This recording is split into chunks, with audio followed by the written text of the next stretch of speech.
You missed it. Bam! You missed it. I have no rhythm. That's an emerald thing. That's an emerald thing. That's not bad. Live from New York. That was bad. That was all right. He's trying his best. He's trying his best. This, I mean, my goodness. Live I'll from just New do York. it. Thank you, bro. It's a show that's welcoming No offense, but Bradley come on. Beal to the Clippers. Oh, welcome. He went to the right city, Okay. just the wrong team. You like the Clippers, bro. Your Clippers. Clippers, they're not winning anything. Harden, Kawhi. Oh, my. It'd be great if they would be healthy. Ty Lue. If Kawhi would be healthy. Great coach. We're starting with the All-Star game. A National League wins after the AL stormed back to tie the game at 6. No extra innings, so we went to a swing-off, modified home run derby that saw Kyle Schwarber hit 3 bombs in 3 swings to secure the win and the MVP. The whole game was great. Several great moments. We'll get into them, Bruce. So your initial reaction, double question, initial reaction to the entire night on Fox, and what would you consider the swing-off something you'd want to see in the regular season? Well, first of all, what a night. I mean, it was a tremendous night for baseball. I think you'll get into it in Weird and Wonderful, but the Hank Aaron moment, the way they replayed that, all the everything that went into that was great. But in an era when football, their Pro Bowl has become, is really not very entertaining and not great. Obviously, the NBA All-Star Game is just getting worse and worse every year. A few years ago, I would have said the NBA All-Star Game is the best. But clearly, it is the baseball All-Star Game now. And last night solidified it. Not only was it an exciting game with a lot of action, because you had a lot of home runs, a lot of runs that were scored. You had this great comeback by the American League, you had a great comeback. And then the excitement at the end was just phenomenal. And you had great pitching performances, Skeens and guys like that. It was just tremendous. And the NBA, which is trying desperately to fix its All-Star game, needs to just watch and see what baseball is doing, because theirs is, I can't say it's gotten better. It used to be tremendous. But in this era, they have really figured out how to do it. Now, I will say this. You obviously can get hurt in baseball, but I think the injury risks are higher. Obviously in football, I get why they don't go hard in a Pro Bowl. But basketball, the injury risk is I'd say, higher too. So that's a factor, but still, baseball got it right last night, and they are getting it right with this All-Star game. Yeah, you can't really fake baseball. Like, you're not going to go out there and not try to hit the ball or throw instead of throwing 99, throw 89, right? Like, so that's what baseball has always had going for it with its All-Star game. Whereas in basketball, you can have Shaq playing point guard and guys pulling up for half-court shots, not playing defense, not committing fouls. Like, you can kind of half-effort your way through a basketball game. Obviously, what you just said about tackling in football is true.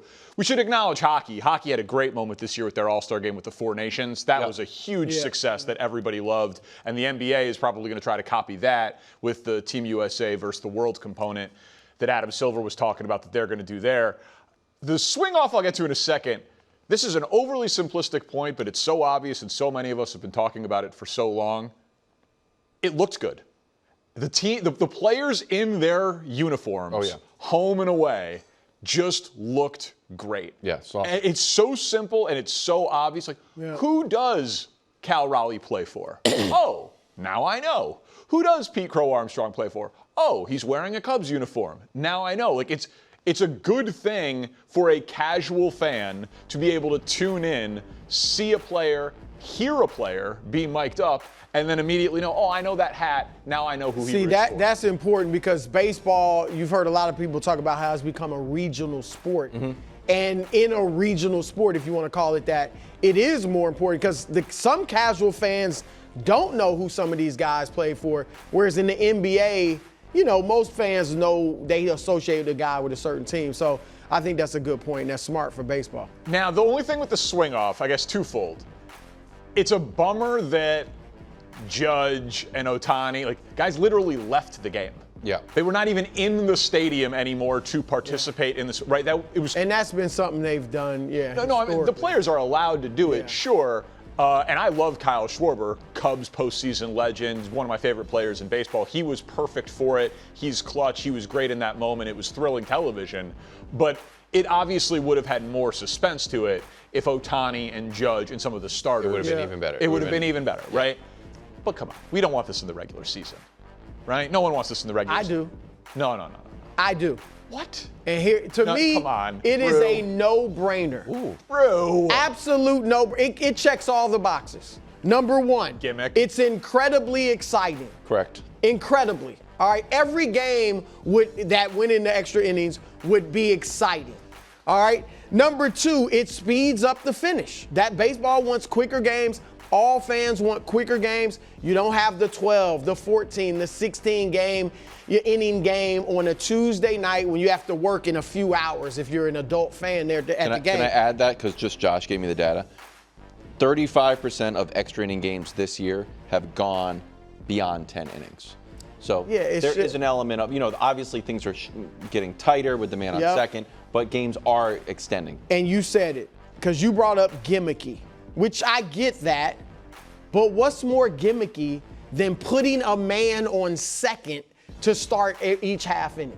That's a gimmick. But they're playing baseball. I think that's cheesy. That is a gimmick. It is cheesy. I don't like it at all. Have the swing off. The swing off would be more exciting. There's no doubt about it. This is what should be done. It goes without saying the home runs wouldn't count on your regular season total. What's that? I'm not willing to concede that. No, because it's going to be your pitching coach throwing to you, not the other. I'm not the just other not pitcher. willing to concede it yet. Explain But to me. you're with me that I can't believe you don't like. And I would get you saying gimmicky if they weren't putting a man on second base. Rude, it's gimmicky. They have made the bases the size of a pizza box now. But that worked. Brew, It works. Brew, runner on second, no outs is a baseball situation. No, it's not. Usually I'm you have sorry. to earn you have to earn getting to second base. You don't just get handed a double. Does it happen in the fifth inning of games and I miss it when the pitching coach comes out and just starts grooving it down the middle of the plate? This would be like ending an NBA game with a three-point contest.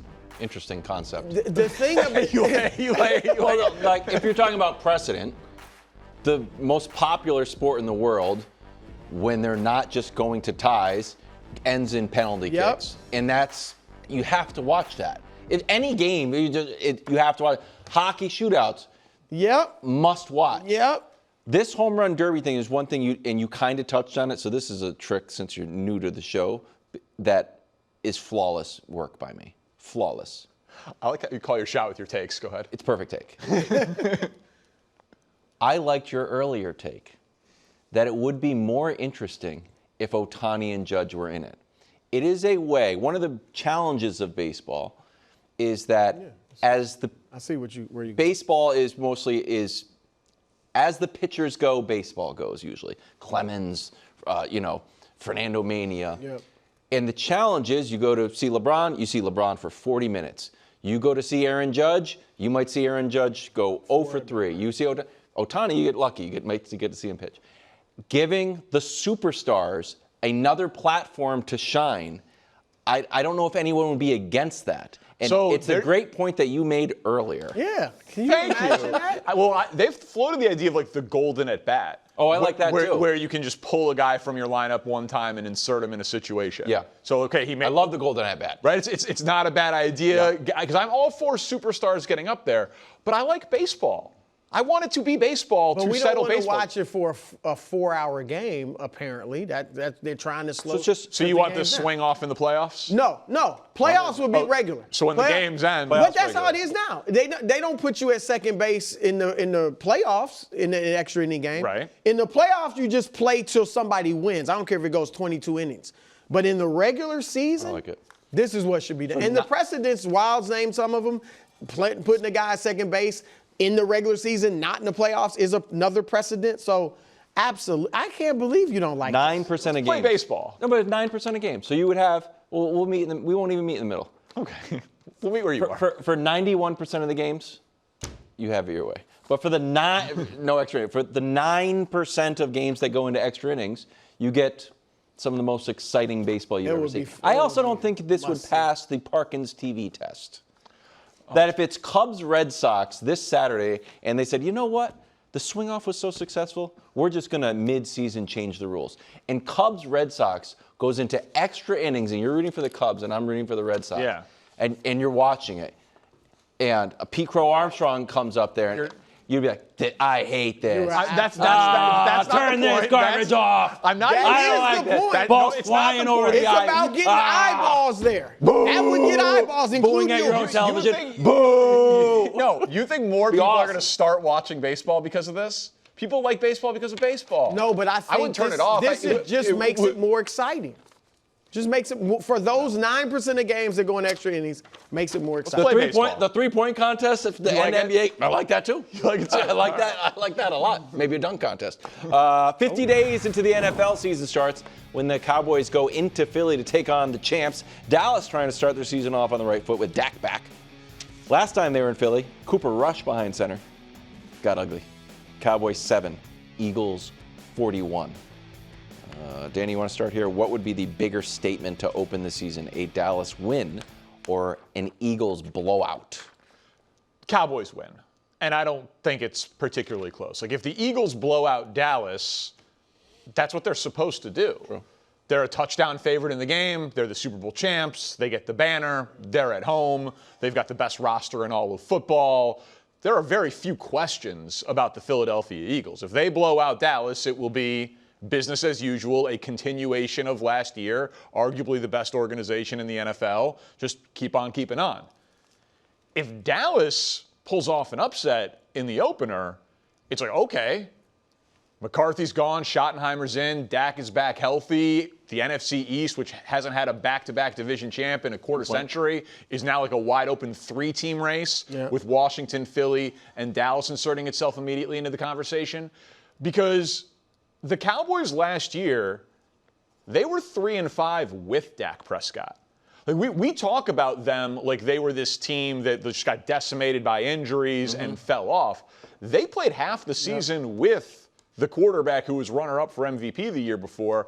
And Dak's got a lot to prove here, and he's been good against Philly, but he hasn't really played Jalen Hurts that often. Jalen Hurts and Dak Prescott have only faced each other 3 times in their career. So if Dak comes back and is like, last year was an aberration, and I'm back to being me, and I'm back to beating the Eagles, well, then that puts Washington on notice, it puts Philly on notice, and the Cowboys will be on national TV almost all the time, like always. It's like, oh, wow, they're going to be a team to actually contend with. So I think it would be a much bigger statement if Dallas won. A 9-4 record against Philly, and granted, he's been in the league a decent amount of time, Yeah. in a few different iterations of that Eagle team. With Yeah. 24 touchdowns, 8 interceptions, pretty good. Yeah, it's really good. So there's just more of an opportunity to change the narrative for Dallas than there is. No, I agree. It's clearly a Dallas win. It puts not only Washington and Philly on notice, it puts the whole league on notice that, hey, the Cowboys are back. Now, I wouldn't say they're going to win the NFC because that's not what they do. But it'd be like, okay, are they going to win 12 games, 13 games? Are they going to win the division? And so I agree with you. It'd be a huge statement for them, particularly doing it in Philly. Also, it would not only intrigue us about the Cowboys, it would make Philly more intriguing too. Because now we're wondering, is there another supernatural funk coming? Oh. Are they, because they've given no indication that they're going to get complacent. Super Bowl But you hangover. lose to Dallas at home. Now there become questions about them. Questions at least for a week, and it could continue if they don't, start winning games, about Jalen. Questions about Sirianni. Even though they won, you know how this thing works. It's short-lived, your time on the throne. And so there would be a lot of questions about not only, like Dallas, we'd have questions about how good can they be. Philly, we'd have questions about, oh, wow, are they not going to challenge to get back to the Super Bowl this year? So and for those that think, you just said it, best roster in the league, they are great everywhere. There's really no reason other than you don't really repeat in today's NFL unless you got Patrick Mahomes. There's no reason other than that to think they won't get back to the Super Bowl. And so if they lose to Dallas, now you're wondering, oh, wow, the NFC, Philly is right there, come back to the rest of the pack. That's so, interesting. yeah, I think that would be intriguing. Here's how it's gone. Defending Super Bowl champs, season openers this century, 20-5. They're averaging 25 points per game, 26 points per game. Opponent under 20. I think it's still a Philly blowout. A blowout. Really? Yeah, just because I'm interested in blowouts. Like, there's an element of disrespect permeating around the Eagles and specifically the Super Bowl MVP.